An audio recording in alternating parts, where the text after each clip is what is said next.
Perkenalkan, kami dari kelompok 3 Informatika akan menjelaskan tentang topologi tree atau pohon. Sebelumnya kita akan memperkenalkan anggota yang ada di kelompok 3 dulu. Pertama adalah saya Muhammad Fadil Kamil dari kelas 11E, nomor absen 29. Saya David Fadri dari absen 10. Saya Anissa Alvira, absen 3. Saya Umur Aisyah Zafira, absen 40.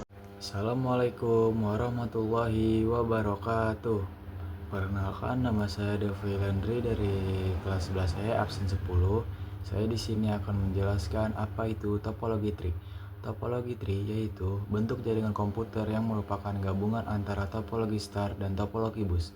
Struktur jaringan ini menyerupai pohon yang bertingkat, di mana terdapat yang pertama adalah node induk atau root, yang kedua node cabang atau parent, yang ketiga node daun atau anak.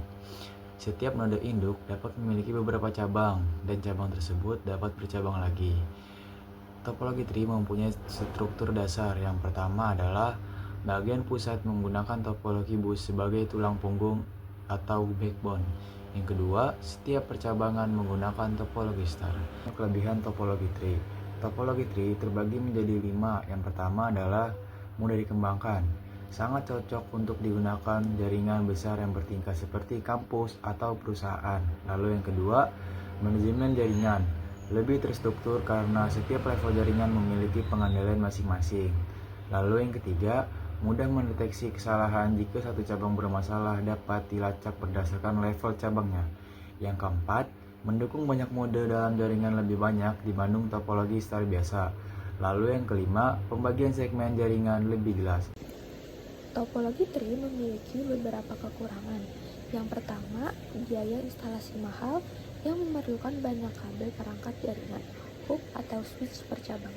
Yang kedua, instalasi dan konfigurasi rumit karena strukturnya yang bertingkat dan banyak penghubung. Yang ketiga, ketergantungan pada kabel backbone. Jika tulang punggung atau bus utama rusak, maka seluruh jaringan akan mati. Yang keempat, performance dapat menurun jika terlalu banyak node pada tiap cabang. Dan yang terakhir, tingkat collision lebih tinggi jika tidak menggunakan switch modern. Kemudian, pengaplikasian topologi tree dalam kehidupan. Topologi tree digunakan pada lingkungan yang memiliki struktur hierarki, seperti sekolah atau kampus, perkantoran bertingkat, jaringan pemerintahan, dan perpustakaan atau rumah sakit. Selanjutnya, alat-alat yang dibutuhkan. Poin pertama, kabel yang digunakan adalah kabel UTP, Unset Twist Pair. Paling umum, tipe yang paling sering digunakan Cat5e dan Cat6. Konektor yang digunakan RJ45, dipakai untuk menghubungkan komputer ke switch atau hub pada setiap cabang star. Yang kedua ada kabel koaksial, hanya dipakai jika menerapkan bus klasik.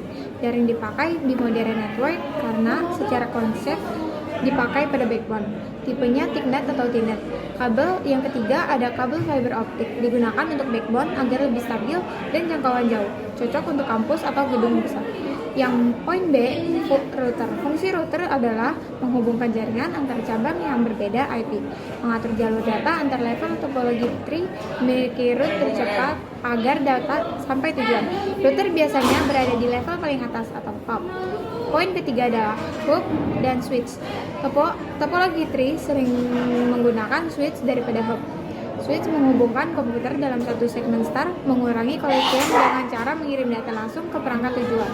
Hub lebih jadul, mengirim data ke semua port broadcast, lebih lambat dan banyak collision. Poin keempat adalah bridge. Fungsi bridge menghubungkan dua segmen jaringan berbeda agar menjadi satu kesatuan, memisahkan collision domain, cocok untuk menghubungkan cabang ke level-level berikutnya. Lalu yang keenam itu adalah topologi tree. Di sini adalah topologi tree. Nah, ini adalah topologi tree.